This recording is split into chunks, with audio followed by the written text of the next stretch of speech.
A plastic bag ban was meant to save Australia's environment. But here's the hard truth. For every problem it fixed, it created new ones, sometimes in places nobody expected. Did banning single-use bags really solve the pollution crisis? Or did it just shift the burden and let supermarkets cash in? And as shoppers adapted, did the new, eco-friendly alternatives live up to the hype, or have we traded one environmental headache for another? The real cost of Australia's plastic bag revolution is far more complicated than a tidy checkout counter. When Australia set out to eliminate lightweight plastic grocery bags, it was both a symbolic and practical move. Plastic bags were everywhere, an estimated 5 billion handed out each year, many ending as pollution in waterways and beaches, threatening marine life and cluttering landscapes for centuries. Beginning in the late 2010s, waves of regulation and retailer action swept the country. South Australia led with the first statewide ban in 2009, and by 2022, every state and major chain had followed. Supermarkets replaced the flimsy free bags with thicker reusable plastics at 15 cents a pop, then moved on to even heavier-duty bags and paper alternatives. When the shift hit, change was dramatic. Groceries that used to be bundled in free throwaway bags now required consumers to pay or bring their own. Yet not everyone adjusted easily. In 2018, supermarket giant Coles briefly backtracked, giving out thicker free bags after customer backlash. Environmentalists sounded the alarm. These new reusables used more plastic per bag, and if customers discarded them after just a few trips, the calculation for the environment got messy fast. From a consumer's wallet, the change was real, if incremental. Spend 15 or 25 cents a bag every trip, and over a year it adds up, especially if you forget and have to buy more each time. For low-income shoppers, even a few dollars a month is meaningful. The habits shifted quickly. By 2023, surveys found more than 80% of Woolworths customers brought their own bags, evidence that people preferred saving money and avoiding waste when possible. Retailers, though, arguably fared the best. The cost of providing free bags, once estimated at $170 million each year across Australia, vanished from their bottom line. Instead, selling bags became a tidy revenue stream. Analysts estimated supermarkets could pocket over $70 million per year in profits from bag sales alone. Coles and Woolworths pledged to donate a fraction to charity, but the reality was clear. Retailers shed a costly obligation and gained a new profit center, while consumers picked up the tab, unless they changed their habits. The transformation also rippled through industries. Domestic and Asian manufacturers of thin plastic bags lost major business overnight, while makers of paper bags and reusable totes gained contracts, sometimes creating local jobs.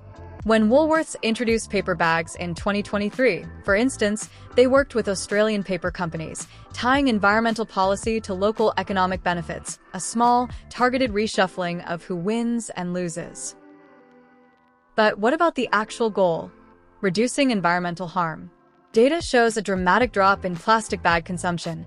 Within a year of the initial bans, numbers fell by 80% nationwide, roughly 1.5 billion fewer bags used.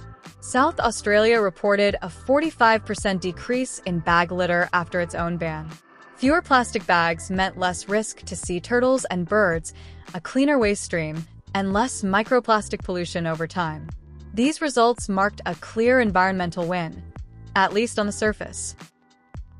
Dig deeper, and the story turns. The environmental cost of an alternative bag isn't just about what we see at checkout. It's the sum of its entire life. Raw materials, manufacturing emissions, how often it's reused, and what happens when it's tossed. Paper bags, often seen as the virtuous substitute, are biodegradable and recyclable, but making them requires cutting down trees, consuming lots of water and energy, and transporting heavier loads. A UK study found a paper bag had to be reused at least 3 times to match the global warming impact of a single lightweight plastic bag. Reality check. Most paper bags tear after a trip or two, rarely hitting that mark. Reusable thick plastic bags, the so-called green bags, are stronger but demand even more plastic to produce. Their carbon footprint is higher upfront. Life cycle assessments say these polypropylene bags need about 11 uses to break even with the plastic they replaced. Again, it comes down to human behavior. If people reuse them dozens of times, the environmental equation adds up. If not, we risk replacing billions of small plastic bags with fewer but much heavier ones in landfills. The ultimate eco-myth? The cotton tote. Cotton is a natural fiber, but it's also thirsty, land-hungry, and energy-intensive to produce. A cotton bag must be used over 100 times, by some counts thousands, to become environmentally competitive with any plastic alternative. While cotton does break down if discarded, its overall footprint is often much higher than consumers realize. So the real success or failure of the bag ban hinges not on the bag you get at checkout, but what you do with it afterwards. Bring your own, reuse it for months or years, and you amplify the ban's benefits. Treat paper and heavy plastic bags as semi-disposable, and you shift the environmental cost elsewhere. Fewer wildlife deaths, maybe, but more emissions and wasted resources upstream. The policy's contradictions are starkest when we look at the winners and losers. Litter is down and wildlife is safer, but greenhouse emissions from bag production may be up. Shoppers spend more annually, but can bypass the new costs through better habits. Supermarkets profit from a ban designed to save the planet, while governments claim a major victory and still grapple with the unintended consequences. So, what's the verdict on Australia's plastic bag revolution? Clearly, it has tackled the country's plastic pollution problem head-on, delivering a highly visible reduction in bag litter and making environmental stewardship a core part of daily shopping habits. But this narrow victory came with broader trade-offs. Emissions shifted upstream, small fees passed along to consumers, and businesses reorganized to adapt to the new landscape. No single bag material is an environmental hero. Paper, plastic, and cloth all come with costs, visible and hidden. The real solution remains simple and inconvenient. Bring your own bag and use it again, and again, and again. It's not the bag that matters, but the behavior. Public policy can nudge us only so far. Ultimately, the environmental wins rely on millions of small, everyday choices. Australia led the world in this bold experiment. The lesson? Solutions aren't tidy. Trade-offs are everywhere, even wrapped up in something as humble as a grocery bag.